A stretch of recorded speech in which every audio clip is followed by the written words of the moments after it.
ሰላም አይፎን አነቨለብል ወይም ደግሞ ፓስኮዱን የረሳነውን አይፎን እንዴት አድርገን እንደምንከፍት ነው ማሳያችሁ። በመጀመሪያ ደረጃ አይፎን ዝም ብሎ እንደ አንድሮይድ ስልኮች ፎርማት አይደረግም። ፎርማት ካደረግነው በኋላ ደግሞ የራሱን አፕል አይዲ ስለሚጠይቅ ይሄ ቪዲዮ ያዘጋጀሁት ለአይፎን ተጠቃሚዎች ብቻ ነው። ምክንያቱም ፎርማት ካደረግነው በኋላ አፕል አይዲው ስለሚዘጋ በራሳችሁ አፕል አይዲ ነው የምትከፍቱት ማለት ነው። ሌሎች መንገዶች አሉ። በኢመርጀንሲ ላይ ገብቶ ምናምን የሚከፍቱባቸው መንገዶች በፍጹም በዛ መንገድ አይከፍትም። የሚከፍተው በሁለት መንገድ ብቻ ነው። አንደኛው ፋይንድ ማይ ዲቫይስ በሚለው በአፕል አይዲ አካውንታችን ስልካችንን ሪሲት እናደርገዋለን ፍላሽ ሳናደርግ። ሁለተኛው ስቴፕ ደግሞ በአይቱንስ ወይም ደግሞ በስሪዩ ቱልስ ስልኩን ፍላሽ በማድረግ እንከፍተዋለን ማለት ነው። እንግዲህ ይሄን ስናደርግ ስልኩ ሪስቶር ከሆነ በኋላ ወይንም ፎርማት ካደረግነው በኋላ አፕል አይዲ ይጠይቃል። ያንን አፕል አይዲ አስገብተን ሴታፕ እናደርጋለን ማለት ነው። ነገር ግን አፕል አይዲያችሁን የማታስታውሱት ከሆነ ወይም ደግሞ ጭራሽ የማታውቁት ከሆነ ይሄን ስቴፕ ባትከተሉት ነው የሚሻለው። ቪዲዮንም ባታዩት ይሻላል። ምክንያቱም ያው መጨረሻ ላይ ሳይኒን ማድረጋችሁ ስለማይቀር አይከፈትላችሁም ማለት ነው። እንግዲህ ይሄን እንደዚህ ካል ስልኩን ፍላሽ ለማድረግ ፊርምዌር ያስፈልገናል። የራሱ የስልኩ ፕሮግራም ያስፈልገናል። እሱን ዳውንሎድ ለማድረግ ወደ ስልካችን ብሮዝ ወይም ደግሞ ወደ ኮምፒውተራችን ብሮዝ ላይ ገብታችሁ አይፒኤስ ደብሊው ብላችሁ ሰርች ታደርጋላችሁ።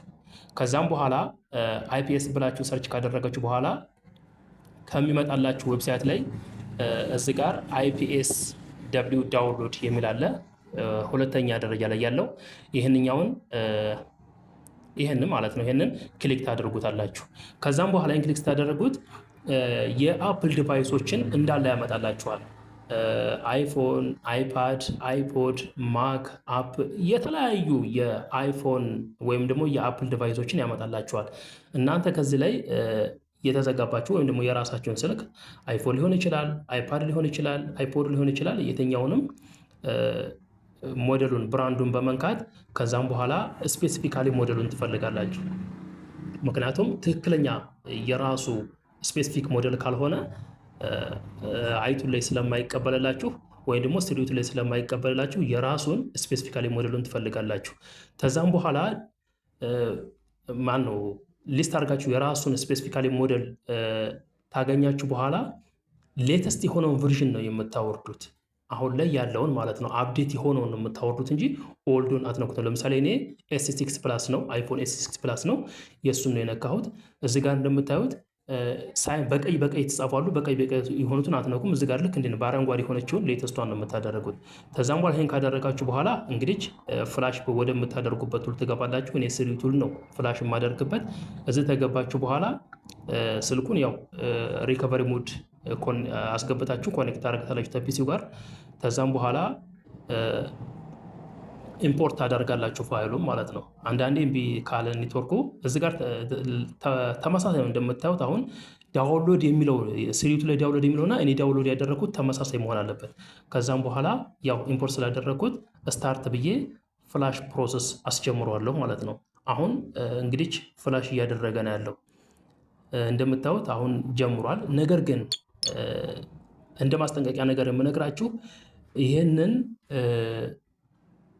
ስልካችሁን የራሱን ወይም ደግሞ ኢሜይላችሁን የማታስታውሱት ከሆነ ማለት መጀመሪያ አይፎኑ ላይ ሳይን ያደረጋችሁበት ኢሜይል እና ስልክ ቁጥር አለ። እሱን የማታስታውሱት ከሆነ ይህንን ስቴፕ ባትከተሉት ነው የሚሻለው። ምክንያቱም አስቸጋሪ ነው። በተለይ ሌተስት ለሆኑት ከአይፎን ኤክስ በላይ ያሉት 11 እስከ 17 ድረስ ያሉት በፍጹም አያልፍላችሁም።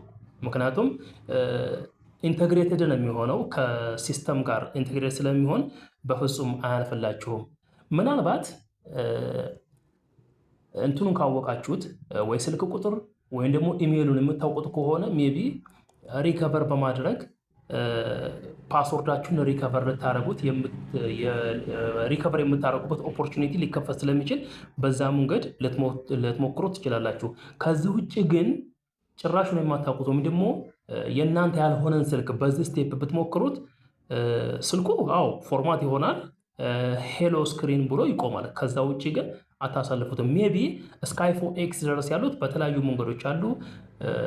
ያው ስልኩን ጄል ብሬክ በማድረግ ያው ሲግናል ዊዝ ሲግናል አርጋችሁ ልታሳልፉበት የምትችሉበት ኦፖርቹኒቲ ሊኖር ይችላል። ከዛ በላይ ያሉት ግን ስለማይከፈቱ ይሄንን ስቴፕ አትከተሉት፣ አይሆንላችሁ። ምን ያሁን ሌጋሊ ለሆኑ ነው ይሄ መንገድ ያደረኩት እና በዚህ መንገድ እንደምታዩት አሁን ኮንግራቹሌሽን ብሎ ፍላሽ አድርጎ ጨርሶልኛል ማለት ነው። ስልኩን ፍላሽ አድርጌ ጨርሻለሁኝ። ከአሁን በኋላ ያለው ምንድነው እንግዲህ ያው ስልኩ ይከፍታል። ከከፈተ በኋላ ቅድም እንደነገርኳችሁ የራሱን ኢሜል ስለሚፈልግ ከዛም በኋላ አይከፈትም እና በዚህ መንገድ ስልካችሁን አይፎን፣ አይፓድ የትኛውንም የአፕል ምርት በዚህ መንገድ ነው ፎርማት ማድረግ የምትችሉት። ነገር ግን ልክ እንደ አንድሮይድ ስልኮች ማለት ይህን ጎኑን ፓወርኪ ምናምናም ነገር በመጫን በፍጹም ፎርማት ማድረግ አይቻልም። ፎርማት የሚደረገው እንደነገርኳችሁ በሁለት ስቴፕ ብቻ ነው። አንደኛው ኤፍኤም ፋይንድ ማይ ዲቫይስ በራሳችሁ በአፕል አይዲ በሌላ ሰው ዲቫይስ በኮምፒውተርም ብቻ ኢንተርኔት ባለበት ቦታ ላይ ገብታችሁ ፓስወርድ እና ኢሜል እና ፓስወርዳችሁን በማስገባት ስልኩን ያለ ፍላሽ ሪሲት ማድረግ ትችላላችሁ። ሁለተኛው ስቴፕ ደግሞ እንደነገርኳችሁ በአይቱንስ ወይም ደግሞ በስሪዩ ቱልስ በዚህ በሁለቱ ቱሎች ስልኩን ፍላሽ በማድረግ ወይም ደግሞ ያው ፊርምዌሩን አፕግሬድ በማድረግ ፎርማት ታደርጉታላችሁ። ፎርማት ካደረጋችሁት በኋላ አፕላይዳችሁን ታስገባላችሁ። በዚህ መንገድ መጠቀም ትችላላችሁ። ከዚህ ውጪ ምንም መንገድ የለውም። በዚህ መንገድ ነው እንግዲህ ፎርማት ማድረግ የሚቻለው። ስለተከታተላችሁኝ አመሰግናለሁኝ። ቻው። 29 and I find myself wondering what did happen to the last 10. I ran away with my life, fast forward, never turn back again. It's kind of funny that the more we pass time, the more we need to set the rewind. And 19 was the year I had to leave you, but now I'm seeing all the signs. Is this really happening?